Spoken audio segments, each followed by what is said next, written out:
முன்னாள் பெரியவர்களே,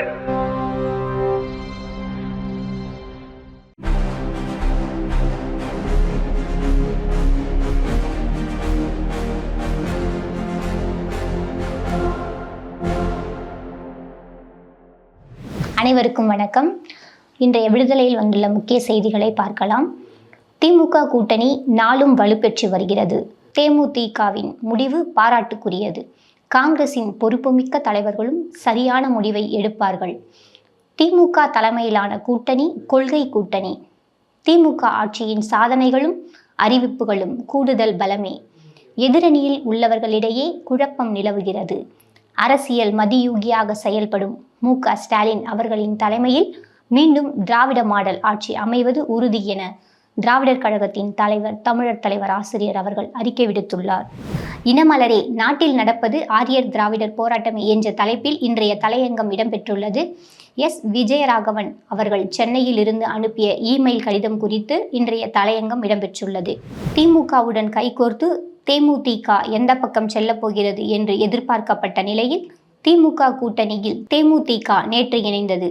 முதலமைச்சர் மு.க. ஸ்டாலினை சந்தித்த பிரேமலதா இதை அதிகாரப்பூர்வமாக அறிவித்தார். மம்தா அரசு மதிய உணவில் கூடுதல் முட்டைகளை வழங்க உத்தரவிட்டது. 1 முதல் 8ஆம் வகுப்பு வரையிலான 81,19,415 மாணவர்களுக்கு 12 நாட்களுக்கு ஒரு முழு முட்டை அல்லது ஒரு பருவ கால பழம் வழங்க வேண்டும் என பள்ளி கல்வித்துறை உத்தரவிட்டுள்ளது. எழும்பூரில் ரூபாய் 10 கோடி மதிப்பீட்டில் புனரமைக்கப்பட்ட ஆவண காப்பகத்தின் பழமையான கட்டடம் மற்றும் 15 லட்சத்தில் புதிதாக அமைக்கப்பட்ட கண்காட்சி கூடம் ஆகியவற்றை துணை முதலமைச்சர் உதயநிதி ஸ்டாலின் நேற்று திறந்து வைத்தார். இஸ்லாமியர்களுக்கு எதிரான 5% இடஒதுக்கீடு பறிப்பு. இஸ்லாமியர்களுக்கு தேவேந்திர பட்னாவில் கொடுத்த ரமலான் பரிசு. கடந்த 5 ஆண்டுகளில் 24,000 போக்குவரத்து ஊழியர்கள் பெற்ற பலன் ரூபாய் 7,000 கோடி. சட்டப்பேரவையில் அமைச்சர் சிவசங்கர் தகவல். மகளிருக்கான ஆண்டுதோறும் கோடைக்கால சிறப்பு நிதி வழங்கப்படும் என சமூக நலன் மற்றும் மகளிர் உரிமைத்துறை அமைச்சர் கீதா ஜீவன் தெரிவித்துள்ளார்.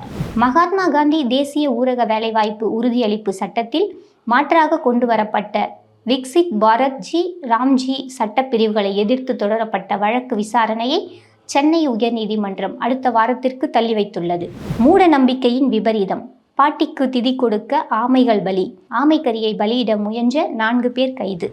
முஸ்லிம்களுக்கான இடஒதுக்கீடு ரத்து. முதலமைச்சர் மு.க. ஸ்டாலின் கண்டனம். தந்தை பெரியாரின் சுயமரியாதை, சமூக நீதி உணர்வு, அறிஞர் அண்ணாவின் இன உணர்வு, முத்தமிழறிஞர் கலைஞரின் நிர்வாக திறனோடு 5 ஆண்டு காலம் ஆட்சி புரிந்து வரும் முத்துவேல் கருணாநிதி ஸ்டாலின் மீண்டும் வெல்வார், ஆட்சிக்கு வருவார். முதலமைச்சரின் உணர்வுபூர்வமான உரையை பாராட்டி தமிழர் தலைவர் அவர்களின் அறிக்கை இன்றைய விடுதலையில் இடம்பெற்றுள்ளது. மேலும் பல்வேறு செய்திகள், ஆசிரியர் அவர்களின் உரைகள், முக்கிய தகவல்கள் இன்றைய விடுதலையில் இடம்பெற்றுள்ளன. அனைவரும் விடுதலையை படியுங்கள். நன்றி.